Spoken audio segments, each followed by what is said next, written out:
ये मैं मेरी शिवसेना की कांग्रेस नहीं होना दूंगा, नहीं, कभी नहीं। और मुझे जब ये मालूम होगा कि हो रही है तो I will close my shop. अलग हो जाएंगे। हाँ, अलग हो जाएंगे। अलग नहीं चाहिए। शिवसेना चुनाव नहीं लड़ेगी। जाओ। भाजपा का आरोप है कि शिवसेना कांग्रेस बन चुकी है। हालांकि भाजपा का यह आरोप कई सालों की देरी के बाद आया है। यह आरोप शिवसेना से बाहर निकले कई नेता सालों पहले लगा चुके हैं। किंवा उद्धवने हातामध्ये घेतल्यापासूनची शिवसेना, असा दोन्ही मधला तुम्हाला फरक जाणवेलच। मंत्रीपद दिली गेली किंवा महानगरपालिकेतली काही पूर्वीची जुनी पदं असतील, कधी मला व्यवहार झालेत त्याच्यामध्ये असं कधीही तुम्हाला आढळलेलं नाही। पैशाचे व्यवहार, ऑफकोर्स पैशाचे व्यवहार। मी कशाला, त्यांचेच लोक बोलतात खाली की आम्हाला इतके मोजावे लागले, आम्हाला इतकं करावं लागलं। हे असं कधी नव्हतं। म्हणजे इतकी वर्ष युती असलेल्या पक्षाच्या नेत्यांना जर समजा भेटत नसतील, फोन होत नसतील, एकत्र कुठची गोष्ट होत नसेल आणि त्याच्यामधनं सगळ्या गोष्टी अनेकांना अंधारात ठेवून करायच्या आणि असल्या पद्धतीत मी नहीं राहू शकत। क्या शिवसेना वाकई कांग्रेस बन चुकी है? इसे समझने के लिए 3 नजरियों से देखना होगा: राजनीतिक विचारधारा, संगठन की संरचना और परफॉर्मेंस एंड डिलीवरी जो ऑन ग्राउंड दी जाती है। आज हम बात करेंगे संगठन की संरचना के बारे में। कांग्रेस एक पारंपरिक दल है तो शिवसेना संगठनात्मक दल। तो चलिए कांग्रेस और पुरानी शिवसेना की कार्य पद्धति की तुलना की जाए। कांग्रेस की संरचना बहुत हद तक सामंतवादी है। यह एक टॉप डाउन व्यवस्था होती है जिसमें केंद्रीय सत्ता और स्थानीय नेतृत्व एक दूसरे के मामलों में हस्तक्षेप नहीं करते।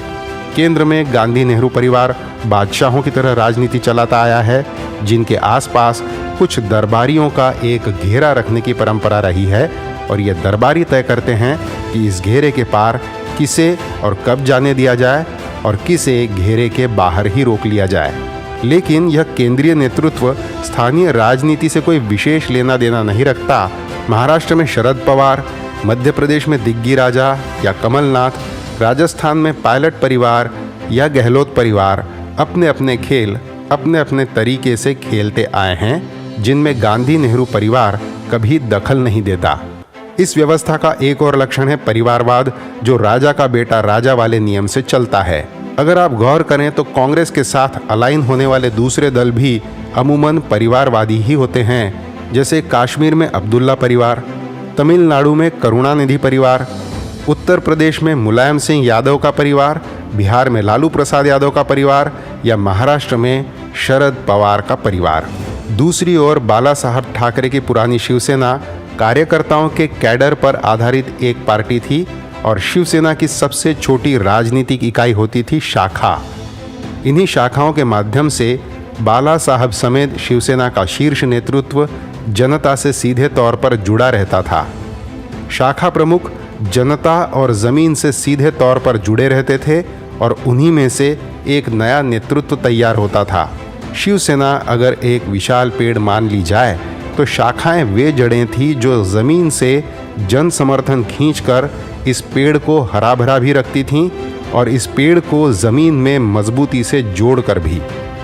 लेकिन एक समय ऐसा आया जब कई कद्दावर नेता शिवसेना का साथ छोड़कर जाने लगे। इसके पीछे उद्धव ठाकरे का शिवसेना पर बढ़ता प्रभाव एक प्रमुख कारण रहा है।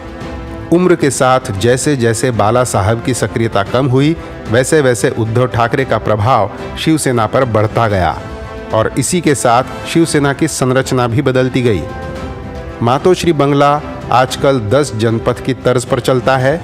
उद्धव जी के आसपास भी गिने चुने दरबारियों की दीवार खड़ी रहती है, जिनकी मेहरबानी के बिना उद्धव जी तक पहुंचना मुश्किल ही नहीं, नामुमकिन है।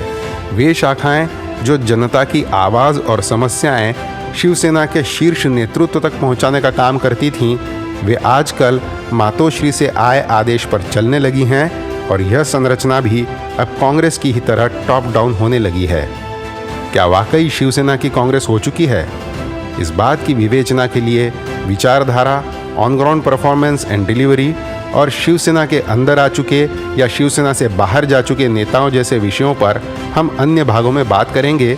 लेकिन कम से कम संगठन की संरचना के नज़रिए से तो यह कहा ही जा सकता है कि शिवसेना कांग्रेस बन चुकी है।